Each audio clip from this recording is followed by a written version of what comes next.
Hi guys. So best practice is that we usually wait for a few people before we start talking. Uh, uh, uh, uh, uh, uh, uh. uh. So I just came back from Connect, and at the church I go to, Connect is like home cell. I know that Goody Considering that's called home cell. In other churches that are more Setswana churches is called Kaulo. Um, so it's either called Connect, Home Cell, or Kaulo, where you and a group of people who live in the same area meet. As in, it's community, it's fellowship, and you guys just talk about what's going on in your lives. You share testimonies, you share prayer points.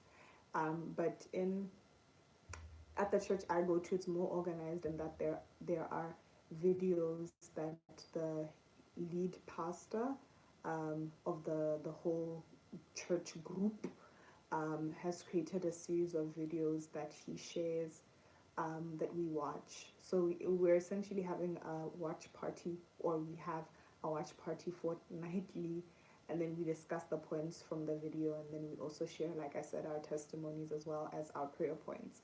But yeah, it was a great one. It was a great one. I try not to miss home cell, connect, whatever you call it on your end, because um, yeah, I think church on Sunday is not enough. Where I am in my spiritual journey, church on Sunday alone is not enough. I need community.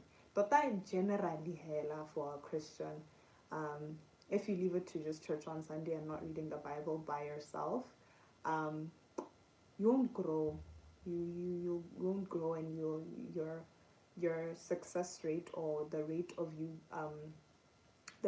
you backsliding is very, very high if you don't read the Bible daily, have a community, go to church every Sunday type thing.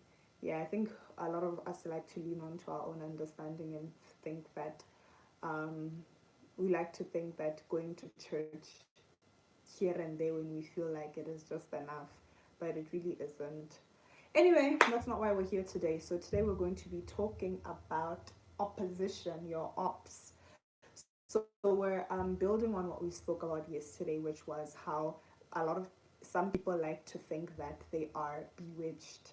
They are People like to think that their enemies are after them, and this makes them withhold information, or withhold yeah, information about their lives. And I feel like it is so timely that we're talking about this, especially that the fact that we were talking about this yesterday, because I am 100% guilty of this. So guilty that I actually did it today. So like I said, I came from Connect, home cell, Kaula, whatever you call it, where you're from, and people were sharing the the reflections, and I didn't share. I just I'm just at a point in my life where it's not necessarily that I don't trust God, but it's just like I'm just watching. I'm just watching everything that's happening, and I'm just like, I don't know. Only God knows. And I just in that moment didn't want to share. I was just like, God, I hope that this is not me like holding on to things or keeping things to myself because of fear of man. But in this moment, I really feel like I just don't want to share.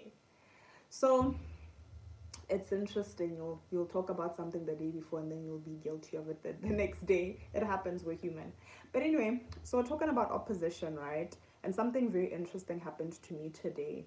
And in that moment, I truly felt the training that I've been doing over the past few months. I felt it kick in. Like, when you go to the gym regularly and you feel like you've built a muscle, that's how I felt today.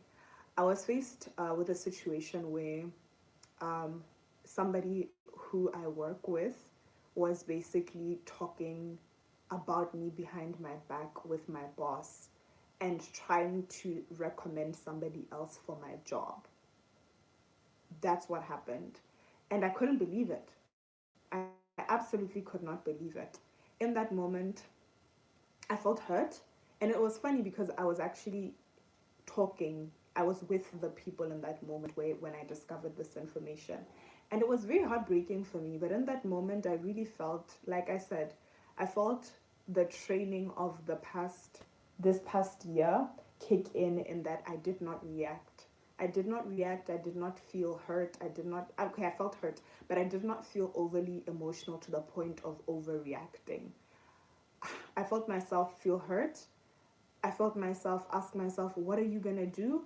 I felt myself feeling like um, retracting. Uh, but then I think within a few minutes, I felt myself say, it's okay. I will fight your battles. And it's okay. In that moment, I think it was God saying, it's okay. I will fight your battles. And it was interesting because, like I said, in Home Cell Connect /connect /Kalo, whatever you call it, where you're from, um, we're talking about opposition from others, how sometimes it happens to give God glory and for you to learn something. And in that moment, I was like, I, I mean, following that specific moment, after hearing this later in the day, I was like, okay, God, you're trying to teach me something. It's cool. But for now, I'm not going to say anything. I'm going to trust you. I'm going to trust whatever it is that you're planning. Not only that, but I'm also going to trust that you are going to fight on my behalf. Whatever it is that this woman is planning, where she's trying to have me replaced, it's okay. I'm not going to fight. I'm not going to fight about it. I'm not going to say anything to anybody about it. It's okay. So I felt that, and then that happened, and then right now, what it reminds me of now that I'm reflecting on it a little bit more, it reminds me of the story of Daniel. That's one of my favorite stories in the Bible, where Daniel had great favor from the king. Then, because he had favor, not even from the king, but God and the king, because of all these things, people that worked with him were very jealous of him, and what they did is that they plotted against him and turned the king against him, and then he was thrown into the lion's den.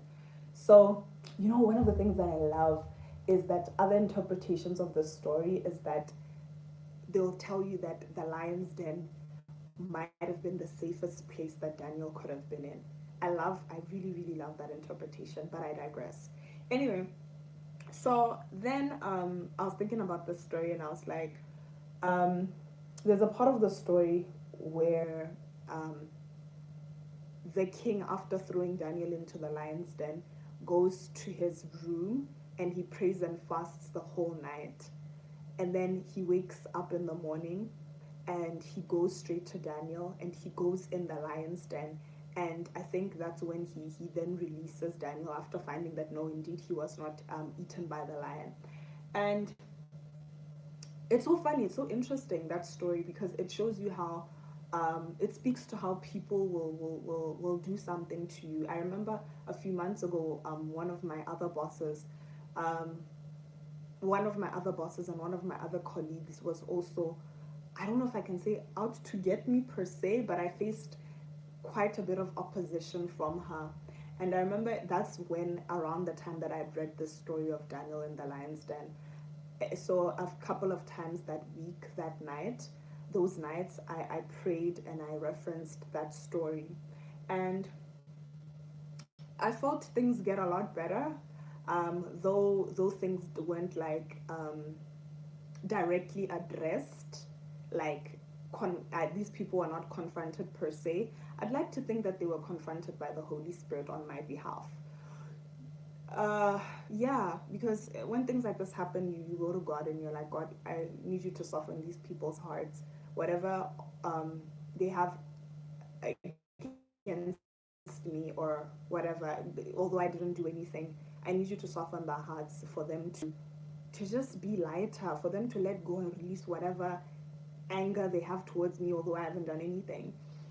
So yeah, that's what I felt myself saying to myself as I was coming home. I was just like, you know what, the story of Daniel, I pray that although I'm not going to say anything, I pray that the Holy Spirit fights this battle. Whatever it is that these people are doing, whatever they're saying, that has nothing to do with me, but like has something to do with me.